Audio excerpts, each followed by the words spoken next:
comum ter medo de uma interação, porque você fica pensando assim, poxa vida, e se fizer uma pergunta que eu não sei responder, né? E se me perguntar algo, eu não sei se eu ficar nervoso, se eu começar a gaguejar, se eu começar a suar, eu vou ficar muito sem condição de responder, então quer saber, é melhor eu não ir, é melhor mandar outro, é melhor evitar a interação, quase que parece que atravessa a rua para não encontrar com alguém da liderança, né? Seja o seu líder direto ou de outra área, um diretor, de repente, né? Que você fala assim, meu Deus, vou evitar contato. Aí, às vezes vê até a pessoa chegando, fica lá rezando para não ver, ai, que não me veja, que não me veja, que não me pergunte nada. E de repente, você tem muita coisa bacana para mostrar. De repente, você faz um trabalho incrível, só que fica diminuindo o seu trabalho ou não permite que as pessoas percebam o quanto você tem de potencial, o quanto você pode entregar para a empresa, o quanto você já faz a diferença no negócio e quanto mais você poderia fazer, só porque tem um medo, né? Eu sei que falando assim só, né, parece meio duro, porque para quem sente o medo, ele é real, ele é verdadeiro. Eu sei que isso acontece e eu respeito o seu medo, mas nós vamos resolver isso.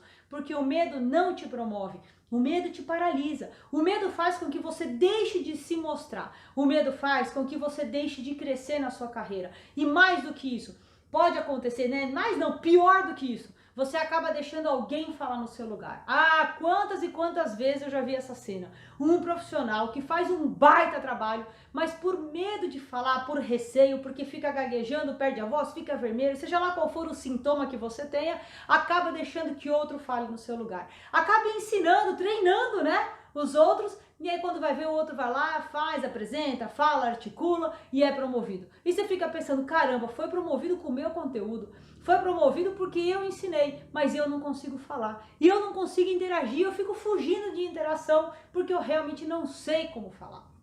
É o seguinte, o medo não tá deixando você ser promovido. O medo já faz você perceber que isso não vai te levar para onde você sonha, tá certo?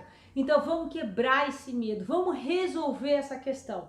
E a primeira coisa que você precisa saber, se você tem receio de ir lá falar e não ter a resposta para alguma coisa, tá tudo bem. E daí se você não tiver resposta para tudo, ninguém tem resposta para tudo. Nem o CEO, nem o dono da empresa tem resposta para tudo. No mundo corporativo é assim que é. Os negócios, o mercado, ou um parceiro, um fornecedor, alguma questão interna, não é tudo que está no controle. O cliente, a gente não controla tudo. O mundo corporativo, ele é feito de imprevistos. O mundo corporativo é feito sim da capacidade de flexibilizar em alguns momentos. Mas você saber lidar com esse receio é fundamental. Então veja, a primeira coisa que você tem que ter na mente é o seguinte, bom, eu não vou saber tudo e tá tudo bem. Eu sei que quando eu vou falar, eu fico um pouco nervoso, ansioso, nervosa, não importa. Eu fico realmente, de alguma maneira, emocionalmente descompensado. Isso é a inteligência emocional corporativa, tá bom? Então, o medo, o receio, tá tomando conta do seu cérebro e não te deixa pensar de maneira plena. É assim mesmo que funciona, é neurociência isso, é assim que é.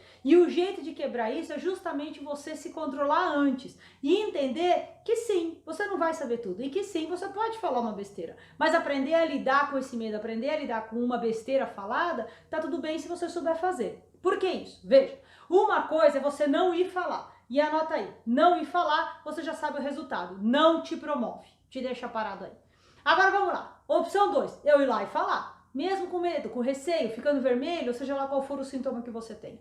Imagina a seguinte cena, você chega lá e fala assim, fulano, eu queria falar com você um pouquinho. Ah, pode falar o quê? Ó, não vou te enganar, eu tô um pouco nervosa. Mas vamos lá. Ah, não, imagina, tá nervosa por quê, tal. Não, a ideia é boa, vamos lá. Vou falar com calma aqui, com tranquilidade. E fala, leva a sua proposta, organiza. Coloca numa sequência o que você quer falar primeiro. Se prepara para ir falar. Então, qual é o tema principal? Qual é a ordem que você quer falar? E quer que eu te dou uma dica? Começa falando sobre o melhor resultado. Depois você explica o como. Então primeiro diz o que é o assunto, que benefício ele tem e depois como é que você chegou nesse benefício. É assim que você vai levar. E tá tudo bem se você quiser levar um papel com isso anotado e pode falar. Ó, eu até anotei aqui para te falar na sequência não esquecer de nada, tá bom? Eu fico um pouco nervosa aqui para falar, mas isso vai passar uma questão de tempo. Mas eu vou falar aqui para você na sequência. E lê os tópicos e fala, e discorre sobre cada tópico. Ah, Patrícia, e se vier uma pergunta que eu não sei? Se vier uma pergunta que você não sabe, a resposta é simples. Você vai virar e vai dizer assim, puta, excelente pergunta. No momento eu não tenho a resposta, mas eu vou atrás e eu volto para te dar essa resposta. Tem mais alguma coisa? Já pode me perguntar. E eu prometo que eu vou voltar com todas as respostas. E aí você vai, no final da conversa, agradecer, vai falar, ó, obrigado pelo espaço, por me ouvir e principalmente esperar a minha resposta, eu volto com ela. Então, com leveza, não com submissão, tá? Ai, obrigado, nossa, desculpa se eu não soube responder, ai, desculpa. Não, não é isso não. É com serenidade, leveza, olho no olho, agradece o momento, agradece o espaço e principalmente diz que você vai voltar. E eu volto com as respostas. Organize as respostas e volta. Só não vai ficar disparando e-mail com resposta. Vai voltar e vai fazer o mesmo exercício. Ó, voltei. Para esse assunto é isso, para isso é isso, para isso é isso. Tem algo mais? O que você achou? É por aqui mesmo? Pensei direitinho? Não pensei? O que você pode me mostrar? Ou seja, se abra para aprender. Qual que é o grande objetivo de uma conversa com a liderança? Não é você ter razão e ter todas as respostas, mas é sim você estar aberto ao aprendizado, é você ser parte de uma solução, é você estar lá para gerar valor, fazer troca de ideias, aprender. O aprender é mais importante do que ter a resposta perfeita.